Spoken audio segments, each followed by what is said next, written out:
Feeling like love will never happen for you? Look, we've been there too. In this video, we're going to share the exact steps that we took to stay hopeful when it felt like love was impossible. And we want to show you how to keep your faith alive while you're waiting for your kingdom spouse. That's right, babe. If you're new here, welcome or welcome back. I'm Lex and this is Lev. I'm previously widowed and he's previously divorced, and together we found love and hope after loss. And so we get it. We've been there and we definitely understand, because there were certainly moments where both of us felt like it was going to be so hard to find love and even questioning if it was going to happen. And so now, after we've had a chance to look back, we realize God was definitely working in the waiting, and we wanted to share some of those insights that we learned along the way. Now, like, it's really easy to get discouraged and just feel like giving up because love seems so far away. And maybe you've been hurt, maybe you've been rejected, or you feel like God has simply forgotten all about you. If you're asking yourself if love will ever show up and knock on my door, listen, this video is made just for you, so stick around. Matter of fact, let's jump straight into it. Number one, trusting the process, not just the outcome. And I know that can sound a little cliche or a little like, okay, sis, but what do you mean not the outcome? And here's the thing, when we tend to focus on getting to the altar, finding the person, getting the ring, it takes a lot of the focus off of what is God actually doing in and through you while you're waiting. Yeah, I like to look at it like high school. Mm-hmm. Some of us, has been a while since we've been in high school. For some. Not all. For some. So think about it like this.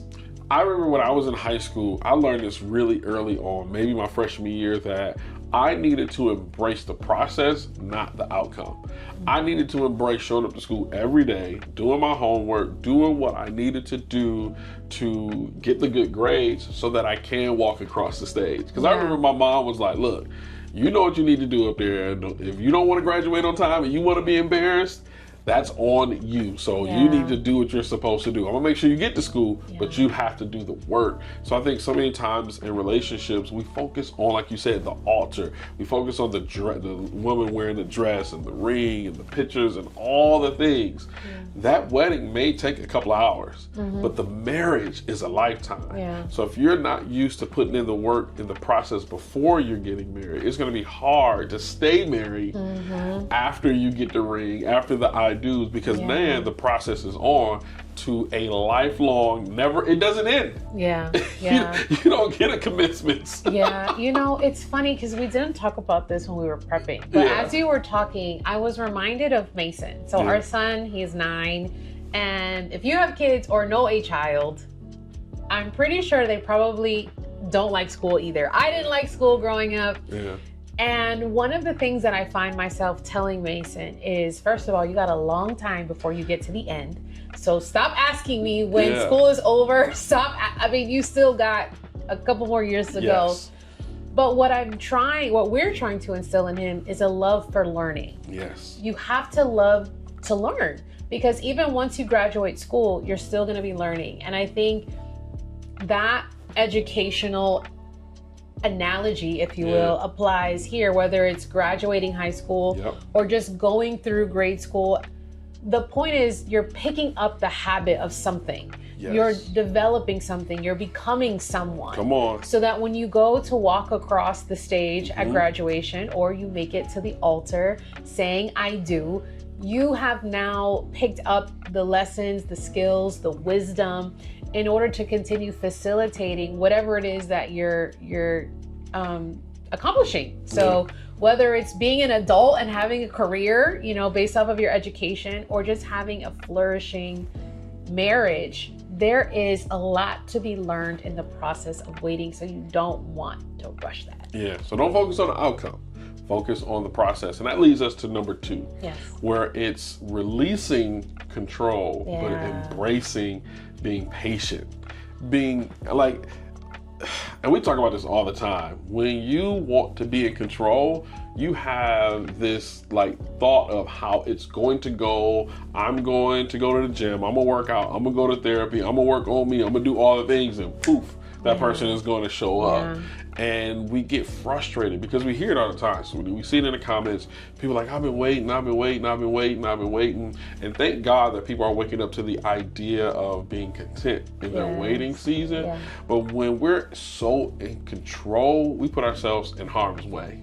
Absolutely. That's where the counterfeit shows up, because you're just so ready and you want this person to show up right now, not now. And now they're there, and now you're like, wow, this is not what I expected. So heartbreak and further hurt and rejection can actually show up instead of embracing being patient. Do you ever remember like how you had to embrace being patient?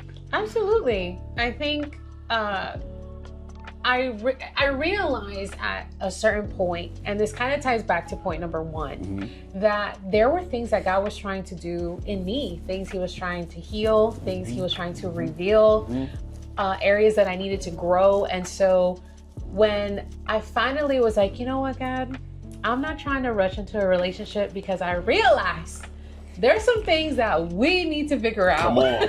For real. There's some things that I need help with. And I'm not in a place where I can welcome someone into my space, because there's just we're under construction. I'm under construction. It's not safe. It's hazardous right now.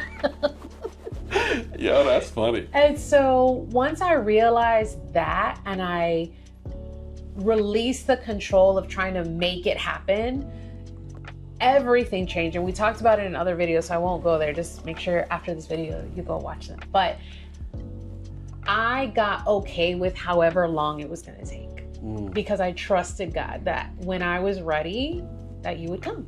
And I did. So boom, bop, bam, bop, bam.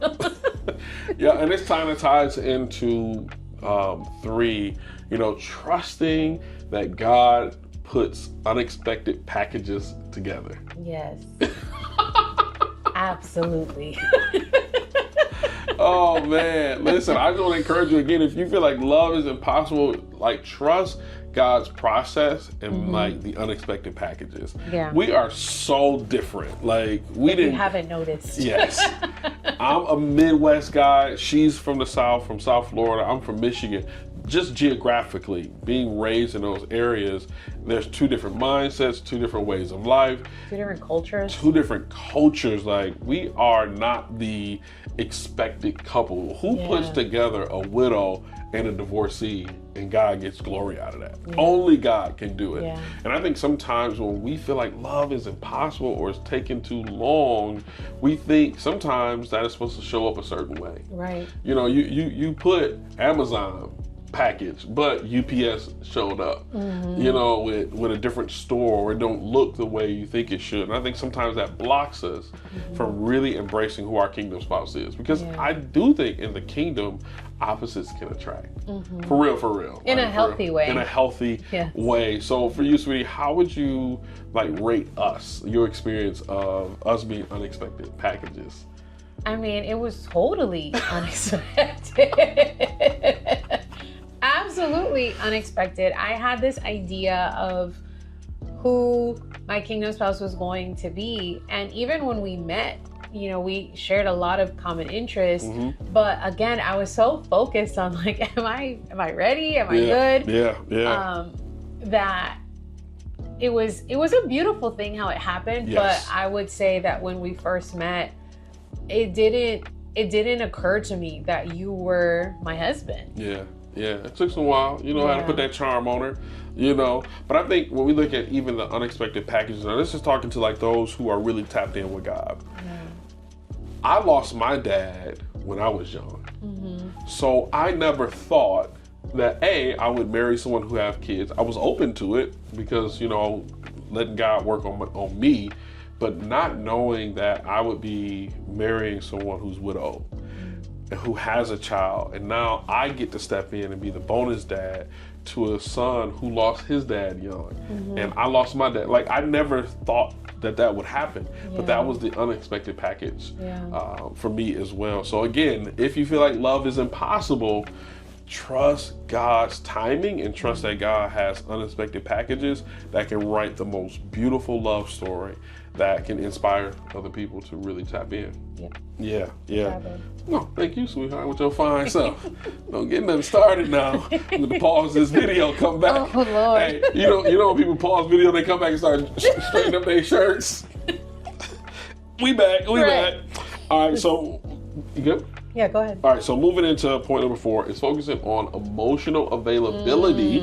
Yes. Emotional availability, not just physical attraction. Right. Because not exchanging the two, but not just focusing on one. On one, because the lady, he gotta look good. Right. And I was like, yeah, she gotta look good. We get that, so you gotta be attracted to them, but having that ability to see, are they emotionally available, emotionally mature, emotionally intelligent? Yeah, that's big. You know, I think for me, one of the prophetic words that I got, and I didn't really fully understand how it connected to this until we got together, is that I remember we were just texting each other. We wasn't even dating yet. And in that text exchange, you said something along the lines like, I saw your heart. And I was like, wow, not only is she beautiful, not only is this woman just gorgeous, but she has the ability, the emotional availability to see deeper in me. And that's when I knew she was like, and I shot my shot literally right after she sinned. I had mine ready. and I hit send, and thus our love story started from there, from you being able to be emotionally available. That was super dope.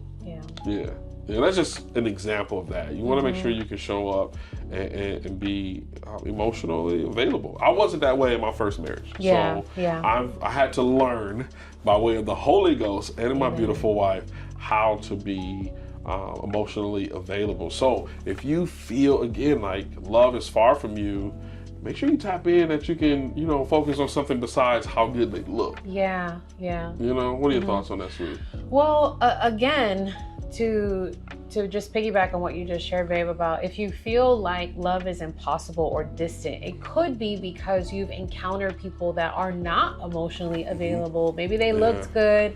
We have that joke about the 6'6", 6 foot, 6 figures, six pack, but he's not emotionally available. That kind of what's the word I'm looking for? Not the expectation, but like the letdown if it doesn't work out can create some discouragement. But if you know what to look for, then you can avoid some of those situations that can really do some damage to your hope. So that's my thoughts on it. But so I actually think this is a great segue into the 5th point, which is cultivating the qualities that you want to see. So we're talking about looking for someone that is physically attractive and emotionally available.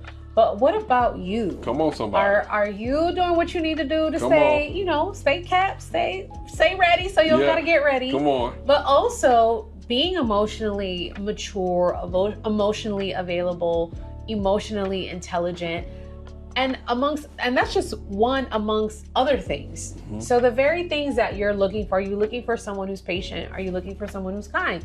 Are you kind? Are you patient? Because here's the thing, those things attract one another. Yes. And when you exemplify certain character traits, you're also communicating to someone what your expectation is.